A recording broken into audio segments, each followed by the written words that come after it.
আপনাদের স্বাগত জানাই আমি আমার আলোচনা শুনবার জন্য।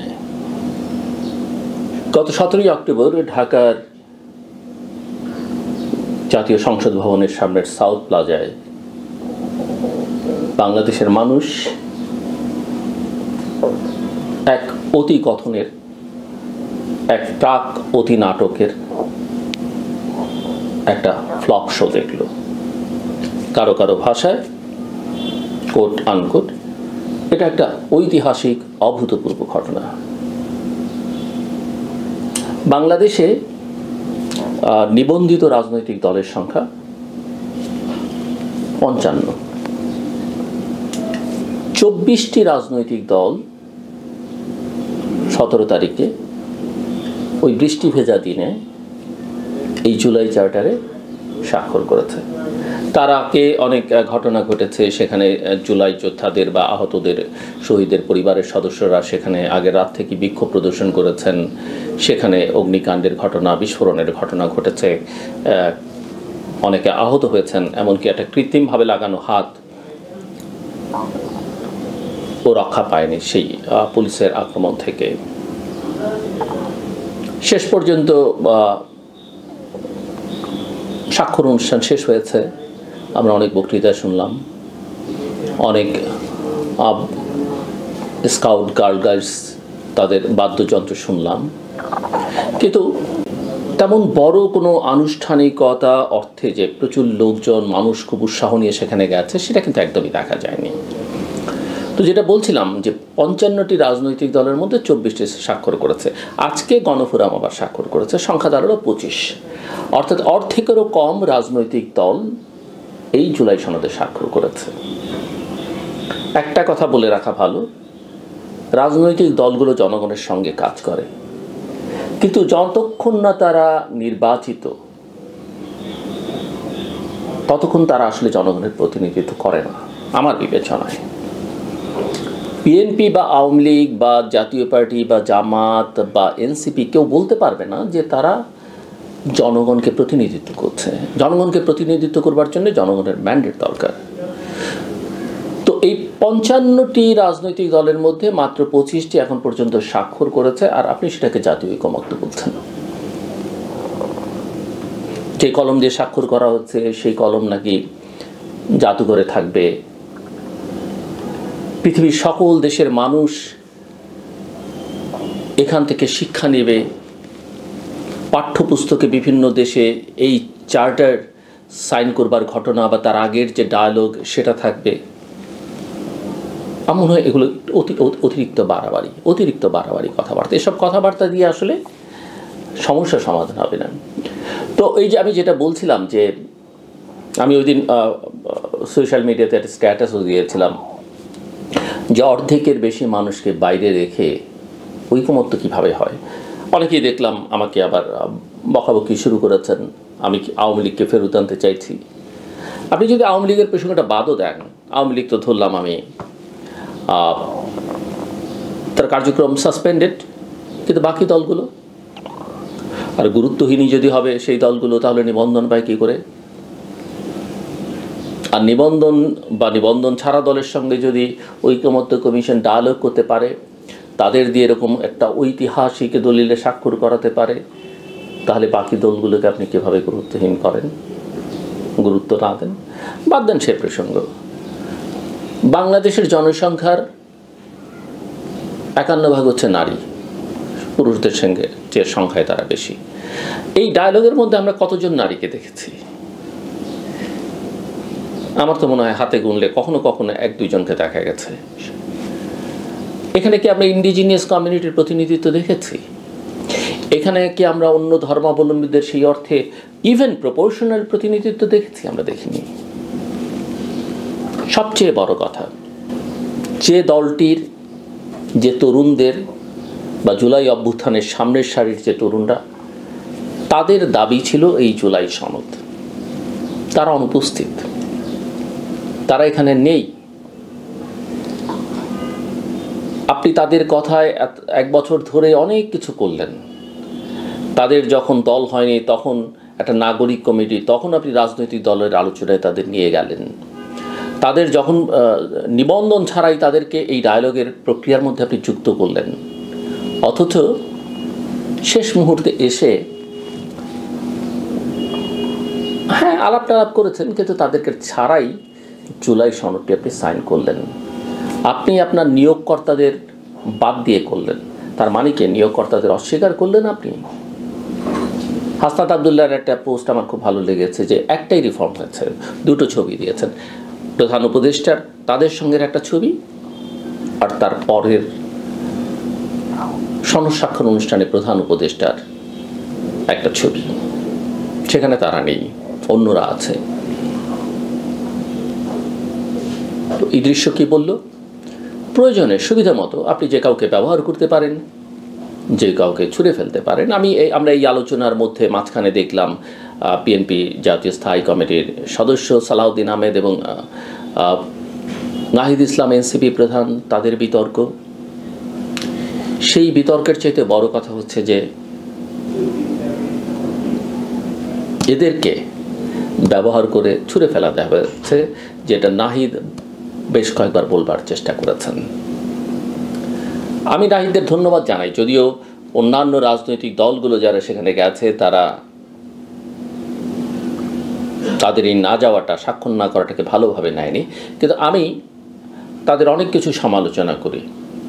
হয়তো এই সনদ নিয়েও আমার সমালোচনা আছে, তাদের এই দাবি নিয়েও আমার সমালোচনা ছিল, কিন্তু প্রশ্ন হচ্ছে তারা যেটা বলেছে সেটা মিন করেছে।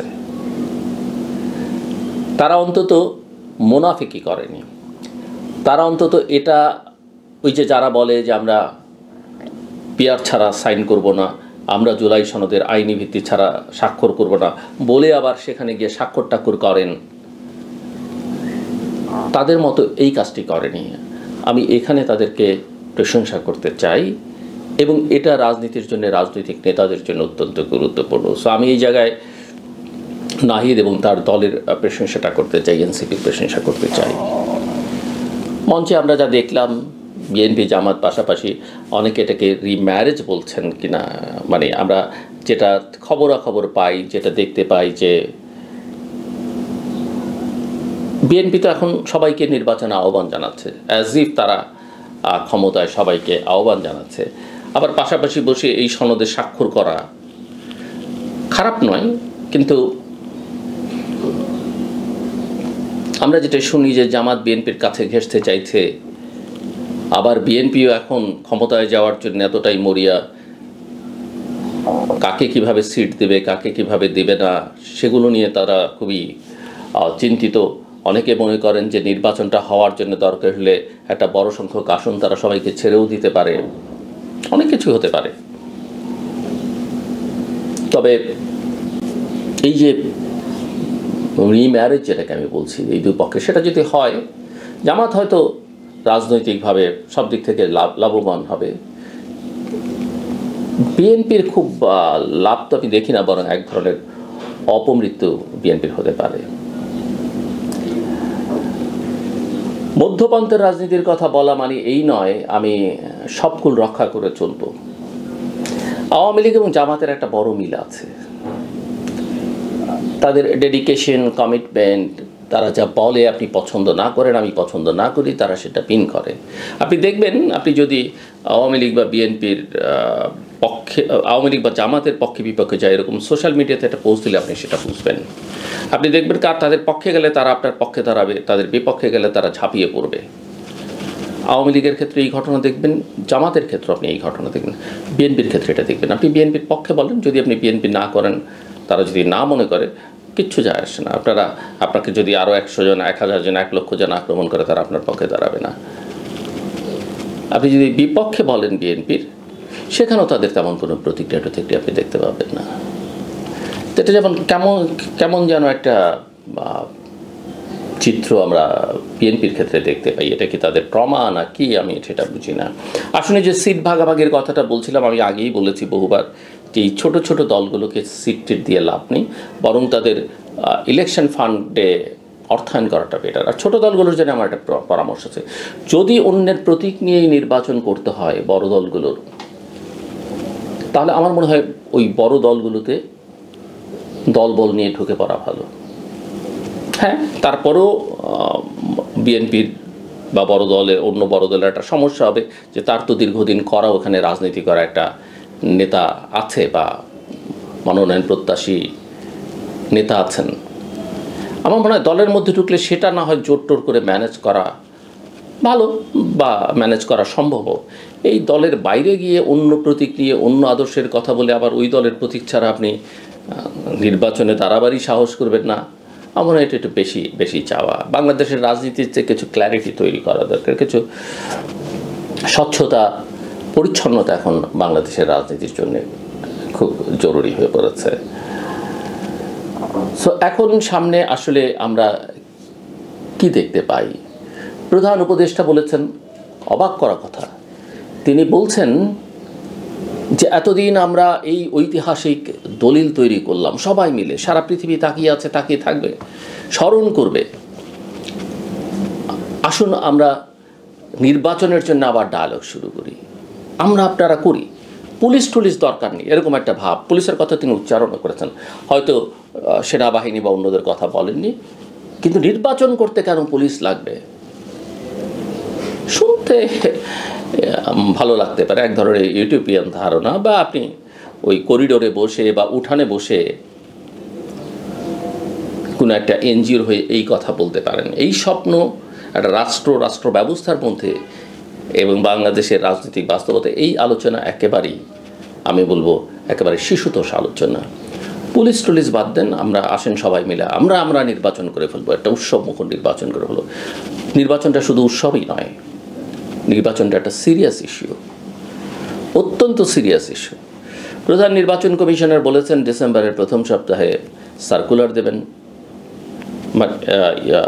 তফসিল ঘোষণা করবেন। আরেকজন নির্বাচন কমিশনার বলেছেন ফেব্রুয়ারিতে নির্বাচন না হওয়ার কিছু দেখি না,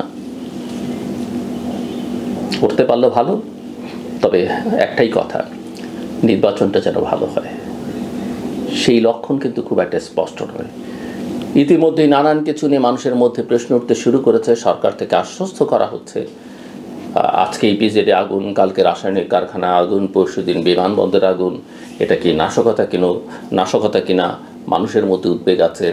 সরকার বলছে থাকলে কঠোর ব্যবস্থা নেবে। এটাও আসুন আমরা আলোচনা করে ঠিক করে ফেলি, এগুলো সমস্যা না, এই পুলিশ টুলিশ এগুলো লাগবে না, তদন্ত লাগবে না।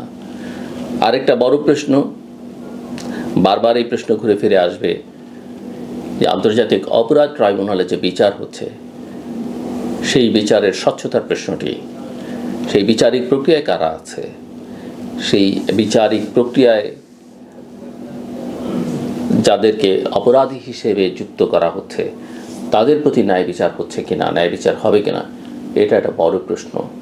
বাংলাদেশের আগামী দিনের রাজনীতিকেও এই প্রশ্ন জটিল করে তুলতে পারে। আমার কথা শুনবার জন্য আপনাদের অসংখ্য ধন্যবাদ, সবার জন্য শুভকামনা।